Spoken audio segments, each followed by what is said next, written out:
যে নন্দীগ্রামে নিশ্চিত পরাজয় বুঝতে পেরে বেপরোয়া হয়ে উঠেছে শুভেন্দু অধিকারীর সাঙ্গপাঙ্গরা, শুভেন্দু অধিকারী নিজে এবং শুভেন্দু অধিকারীর সাঙ্গপাঙ্গরা। আমাদের কর্মী ফড়িং দাসকে একেবারে হুমকি দিতে দিতে দিতে শেষ পর্যন্ত খুন করা হয়েছে।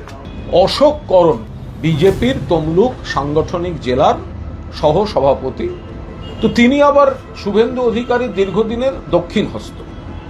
তো এই অশোক করণ, তো ওই জায়গাটায় কিছু সাধারণ মানুষের একটা বাড়ি তৈরি নিয়ে সমস্যা হচ্ছিল, তো তারা কোর্টে গেছিলেন, কোর্টে বিষয়টা বিচারাধীন ছিল এবং শেষ পর্যন্ত মহামান্য কোর্টের অর্ডার পেয়েছেন বাড়ি তৈরি করার, ঘর তৈরি করার।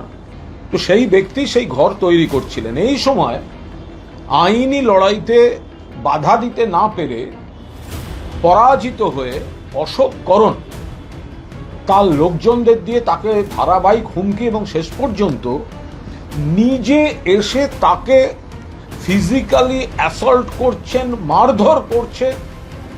এই যে অশোক করণ যে মারছে, দেখুন লোকটা নেমে এসে বেধড়ক মারতে শুরু করলো এবং তারপর অশোক করণের চেলাচামুন্ডারাও তাকে মারছে।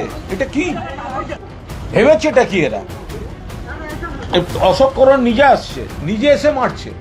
তথাকথিত বিরোধী দলনেতার কাছের মানুষ অশোক করণ, সবাই জানেন ওখানে পায়ের তলা থেকে নন্দীগ্রামে অশোক করণদের মাটি সরে গেছে। নন্দীগ্রাম ব্লক 1 গোয়াহারা হারবে এবং ব্লক 2 সেখানেও এবার হারবে।